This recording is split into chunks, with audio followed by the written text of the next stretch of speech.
당신은 혹시 이 나이에 사랑을 꿈꾸는 것이 부끄럽다고 생각하십니까? 누군가 곁에 있었으면 좋겠다는 마음이 들 때 그 마음을 재빨리 눌러버린 적이 있으십니까? 이 나이에 무슨 사랑이야. 자식들 보기 민망하게. 이제 혼자 사는 게 맞지. 그렇게 스스로를 달래면서 창문 밖 빗소리를 혼자 듣고 계신 건 아닙니까? 오늘 이 영상은 그 마음을 가진 분들을 위해 만들었습니다.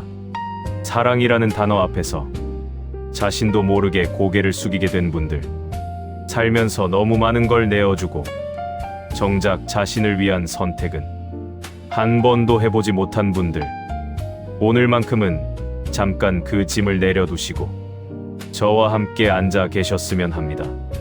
왜 우리는 늦은 사랑을 포기하는가? 60대 초반의 한 남성이 있었습니다. 이름은 그냥 박 선생님이라고 부르겠습니다. 35년간 한 직장을 다녔고 세 자녀를 대학까지 보냈고 아내가 먼저 세상을 떠난 지 벌써 4년이 지났습니다. 아이들은 다들 결혼해서 자기 가정을 꾸렸고 명절에나 얼굴을 보는 사이가 됐습니다. 그 남성은 매일 아침 혼자 밥을 짓고 혼자 드라마를 보고 혼자 잠들었습니다. 어느 날 동네 복지관에서 우연히 한 여성을 만났습니다. 나이도 비슷하고 취미도 맞고 무엇보다 오랜만에 웃으면서 대화를 나눴습니다. 그런데 집에 돌아오는 길에 그 남성이 한 생각은 설렘이 아니었습니다. 이러면 안 되지. 죽은 사람한테 미안하지. 자식들이 알면 뭐라 할까. 그리고 그 여성과의 인연은 스스로 조용히 끊어버렸습니다. 이런 이야기 낯설지 않으시죠? 우리 사회에서 중장년, 특히 60대 이후의 사랑이라는 주제는 마치 꺼내면 안 되는 금기어처럼 취급받습니다. 나이 들어서 주책이다. 그 나이에 무슨 연애를 해. 자식들 얼굴 봐서라도 참아야지. 이런 말들이 공기처럼 떠돌면서 스스로도 그걸 당연하게 받아들이게 됩니다. 하지만 생각해 보십시오. 사람이 혼자이고 싶은 건 선택입니다. 그러나 혼자여야 한다는 건 선택이 아니라 강요입니다. 그 둘은 전혀 다릅니다. 사랑하고 싶은 마음, 누군가와 밥을 먹고 싶은 마음, 손을 잡고 걷고 싶은 마음, 이것은 나이와 상관없이 사람이라면 누구나 가지는 가장 기본적인 감정입니다. 그런데 우리는 어느 순간부터 그 감정에 나이 제한을 달아버렸습니다. 그 나이 제한을 누가 만들었을까요? 사회가 만들었습니다. 시선이 만들었습니다. 그리고 안타깝게도 우리 스스로가 그것을 받아들였습니다. 황혼, 이혼과 사별, 다시 시작한다는 것의 두려움. 통계를 하나 말씀드리겠습니다. 2023년 기준 대한민국에서 황혼, 이혼, 즉 혼인 기간 20년 이상의 부부가 이혼하는 비율이 전체 이혼 건수의 약 36%를 차지했습니다. 세 쌍 중 한 쌍 이상이 인생 후반부의 관계를 마무리하고 있다는 뜻입니다. 여기에 배우자와 사별하는 분들까지 더하면 60대 이후 혼자가 되는 분들의 수는 우리가 생각하는 것보다 훨씬 많습니다. 그분들이 모두 원해서 혼자 사는 것일까요? 그렇지 않습니다. 상담 사례를 보면 혼자가 된 중장년층의 상당수가 다시 누군가를 만나고 싶다는 마음은 있지만 선뜻 행동으로 옮기지 못하는 이유가 있다고 합니다. 가장 큰 이유, 첫 번째, 죄책감입니다. 사별하신 분들 중에는 배우자를 잊는 것 같아서 라고 말씀하시는 분들이 많습니다.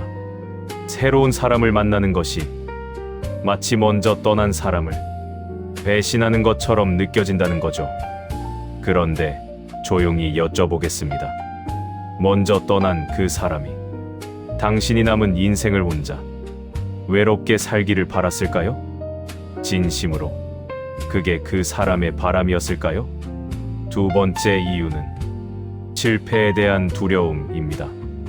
황혼 이혼을 하신 분들, 특히 상처받고 나온 분들은 말씀하십니다. 또 상처받을까봐 무섭다고. 이건 당연한 감정입니다. 오히려 그게 정상입니다. 하지만 두려움 때문에 아예 문을 닫아버리는 것, 그게 과연 나를 지키는 것인지, 아니면 나를 더 작은 곳에 가두는 것인지, 그 질문은 한 번쯤 스스로에게 해볼 필요가 있습니다. 세 번째 이유, 그리고 가장 많은 분들이 공통적으로 말씀하시는 것, 자식들 때문에. 자녀의 시선, 그 무게에 대하여. 자녀들의 시선, 이것이 중장년층의 사랑 앞에 가장 높이 세워진 벽입니다. 어떤 분은 이런 말씀을 하셨습니다. 아들이 딱 한마디 했어요. 엄마, 우리 망신시킬 거야? 그 말 한마디에 그냥 다 접었어요. 자녀의 그 말이 틀린 건 아닐 수 있습니다. 재산 문제가 생길 수도 있고, 새로운 관계가 가족 사이를 복잡하게 만들 수도 있습니다. 그 걱정이 완전히 이기적인 것도 아닙니다. 하지만 당신은 자녀를 위해 몇십 년을 살았습니다. 허리가 휘도록 일했고, 하고 싶은 것을 미루었고, 꿈을 접었고, 자신보다 가족을 먼저 생각했습니다.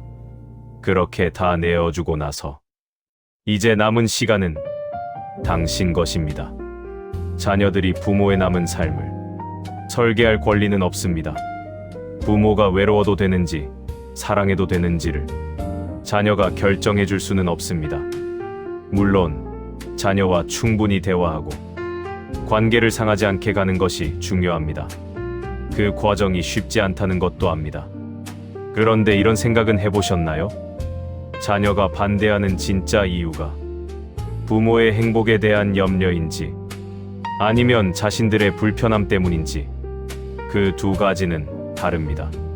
진짜 부모를 사랑하는 자녀라면 부모가 외롭지 않기를 바랍니다. 그리고 솔직히 말씀드리면 자녀들도 나이가 들면 알게 됩니다. 외로움이 얼마나 사람을 무너뜨리는지, 누군가 옆에 있다는 것이 얼마나 큰 힘인지, 그때 가서야 부모님이 왜 그랬는지를 이해하는 자녀들이 생각보다 많습니다. 그러니 지금 당장의 반대가 영원한 벽은 아닐 수 있습니다. 혼자 늙는다는 것, 그 외로움의 실체. 혼자 사신다는 것, 그것이 어떤 것인지 겪어보지 않은 사람은 모릅니다. 아침에 눈을 떴는데 아무 소리도 없는 집. 밥을 먹으면서 텔레비전을 켜는 이유가 음식이 맛있어서가 아니라 그냥 사람 목소리라도 들으려고. 몸이 좀 안 좋을 때 나 오늘 좀 힘들어 라고 말할 사람 하나 없는 것. 병원에 혼자 가서 혼자 기다리고, 혼자 결과 듣고, 혼자 집에 돌아오는 것. 이게 일주일, 한 달이 아니라 몇 년, 몇십 년이 될 수도 있다는 것. 영국에서 시행된 연구에 따르면 심각한 외로움이 건강에 미치는 영향이 하루에 담배 15개비를 피우는 것과 비슷하다고 합니다. 외로움은 단순히 감정의 문제가 아닙니다. 몸을 갉아먹는 문제입니다. 그런데도 우리는 외로움을 당연한 것처럼, 나이 들면 다 그렇지처럼 받아들입니다. 아닙니다. 외로움은 견뎌야 할 숙명이 아닙니다. 해결하려고 노력해야 할 현실입니다. 그리고 그 해결책 중 하나가 새로운 사람과의 연결, 새로운 관계, 경우에 따라서는 새로운 사랑일 수도 있습니다. 그것을 부끄럽다고, 주책이라고 외면하는 것이 과연 현명한 선택일까요? 저는 그렇게 생각하지 않습니다. 니체가 말한 것, 삶의 주인이 된다는 것. 이제 니체 이야기를 해보겠습니다. 니체라고 하면 어렵고 무거운 철학자로 생각하시는 분이 많은데, 오늘은 그냥 한 인간의 말로 들어주십시오. 니체는 이런 말을 남겼습니다. 자기 자신이 되는 것, 그것이 가장 어렵고 가장 위대한 일이다.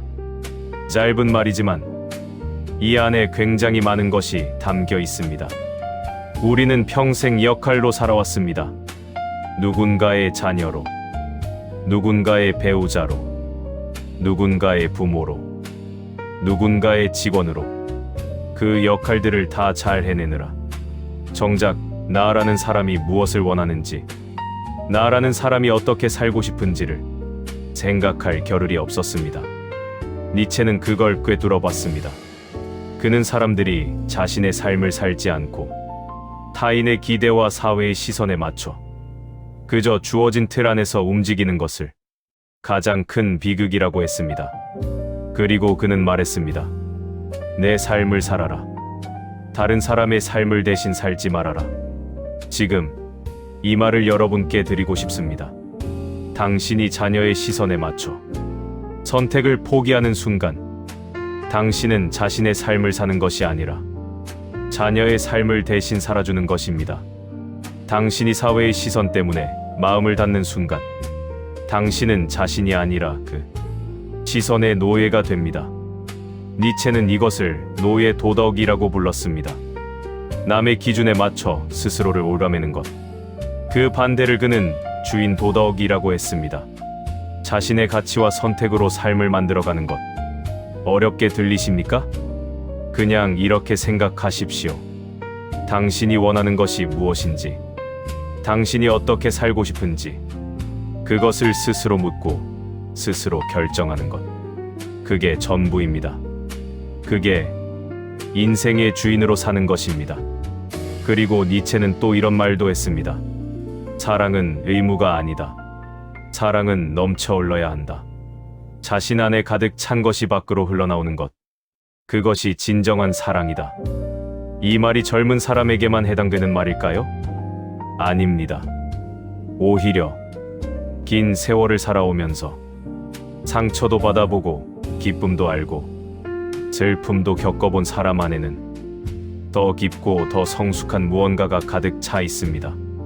그것이 흘러나오는 것. 그것이 진짜 사랑입니다. 나이 든 사람의 사랑이 더 얕은 게 아닙니다. 더 깊습니다. 더 조용하고 더 단단하고 더 진합니다. 사랑은 나이와 상관없다. 한 가지 이야기를 더 드리겠습니다. 70대 초반의 한 여성, 50대 중반에 이혼하고 혼자 15년을 살았습니다. 두 아이를 혼자 키웠고 이제 아이들은 다 독립했습니다. 어느 날 지인 소개로 한 남성을 만났습니다. 그 역시 배우자와 사별하고 혼자 살고 있었습니다. 처음에 그 여성은 거절했습니다. 이 나이에 뭘, 귀찮게 또 무슨 관계야. 그런데 지인이 한 번만 차 한 잔 마시자고 했습니다. 그렇게 만난 두 사람이 1년 후 조용히 혼인신고를 했습니다. 나중에 그 여성이 인터뷰에서 이런 말을 했습니다. 처음엔 사랑인지 몰랐어요. 그냥 편안했거든요. 같이 있으면 아무 말 안 해도 좋고, 같이 밥 먹으면 맛있고, 같이 걸으면 다리가 안 아프고, 그게 사랑인지도 몰랐어요. 그게 사랑입니다. 젊을 때의 사랑이 불꽃이라면 나이 든 사람의 사랑은 장작불입니다. 처음에는 강렬하지 않지만 오래 타오릅니다. 은은하게, 따뜻하게, 깊이 있게. 사랑은 25살의 전유물이 아닙니다. 사람이 사람을 필요로 하는 한 사랑은 가능합니다. 우리가 숨을 쉬는 한, 우리가 누군가의 목소리를 듣고 싶은 한, 우리가 손 한 번 잡히고 싶은 한, 사랑은 끝나지 않습니다. 남은 인생을 다시 살아간다는 것. 오늘 영상을 보시는 분들 중에 지금 이 순간 나도 그런 마음이 있는데 하고 마음 한쪽이 움직이신 분이 계실 겁니다. 그 마음을 부끄러워하지 마십시오. 그 마음은 당신이 아직 살아있다는 증거입니다. 당신이 아직 이 세상에서 무언가를 원하고 있다는 증거입니다. 사람이 아무것도 원하지 않게 될 때 그게 진짜 삶이 끝나는 것입니다. 나이가 몇이든 상관없습니다. 경험이 얼마나 쓰라리든 상관없습니다. 자녀가 어떻게 생각하든 그것도 두렵지만 일단 자신이 무엇을 원하는지부터 솔직해지십시오. 니체는 말했습니다. 언젠가 너는 내가 이 삶을 한 번 더 살고 싶은지 물어야 한다. 이 말의 뜻은 지금 이 순간을 어떻게 살고 있느냐가 그만큼 중요하다는 겁니다. 나중에 돌아보았을 때 그때 왜 그랬지? 그때 그냥 해볼 걸. 그때 한 번만 더 용기를 냈더라면 이런 후회가 남지 않도록 지금 이 순간이 중요합니다. 당신에게 남은 시간이 20년일 수도 있고 10년일 수도 있고 아니면 5년일 수도 있습니다.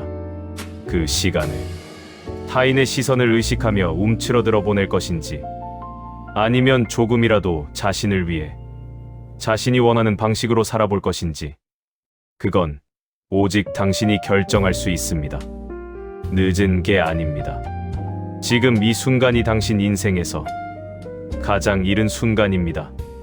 마지막으로 오늘 이 영상을 보신 당신께 한 문장을 남기고 싶습니다. 당신이 스스로를 위해 한 번쯤은 이기적으로 살아도 됩니다. 그것은 무책임한 게 아닙니다.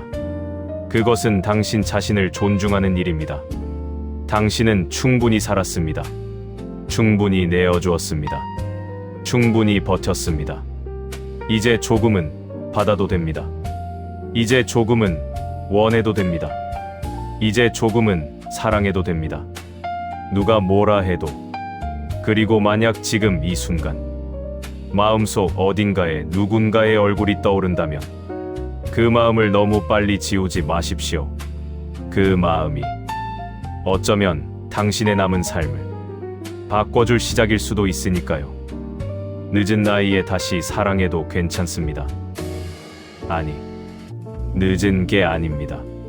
지금이 딱 맞는 때입니다. 오늘 이 이야기 어떻게 들으셨나요?